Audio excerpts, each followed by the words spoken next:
We are going to be creating a three-dimensional paper sculpture today. So your project is going to have an amazing form at the end of art.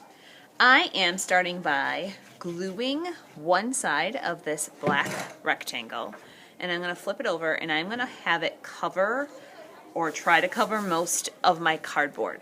So the cardboard is just a nice thick base so that we don't have anything flopping or breaking today.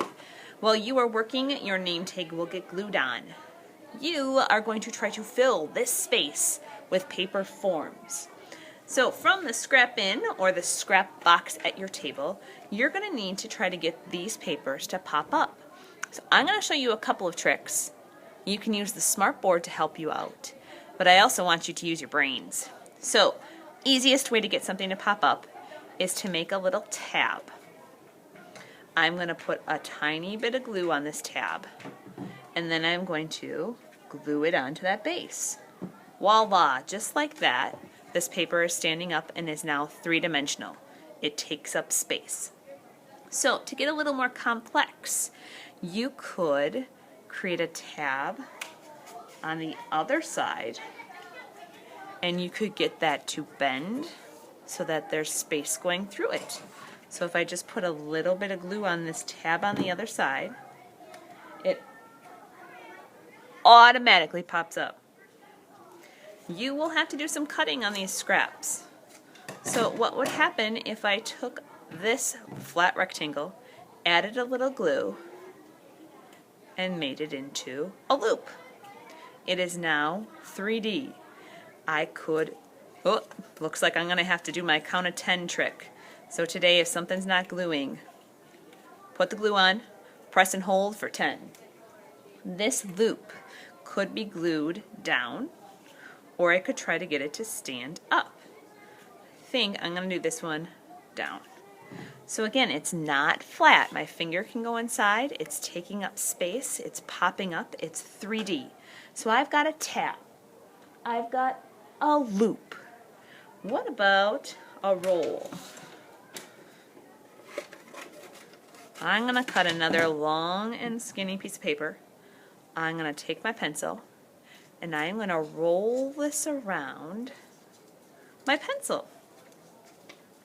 As I'm doing this, I am kind of curling my paper. So as it's rolling around, it's taking the shape of my pencil. And I'm kind of pushing hard.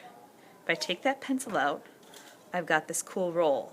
And my roll just happens to have a little tab on it that I could glue. So it's okay to build up.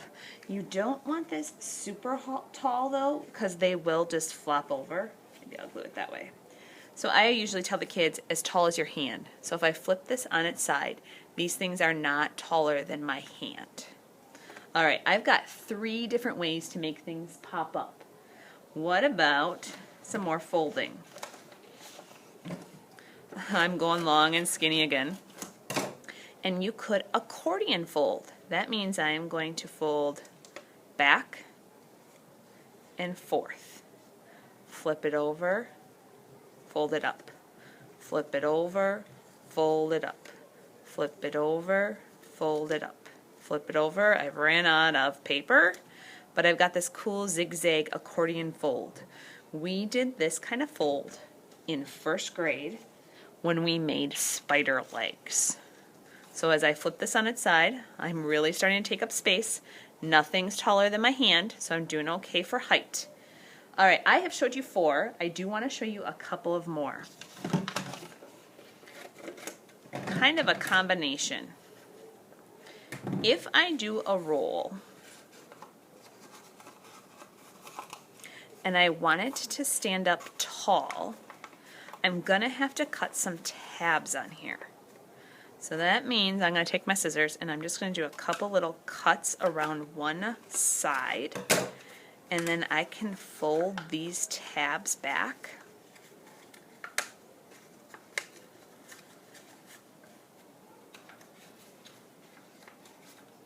And I can put glue on those sides.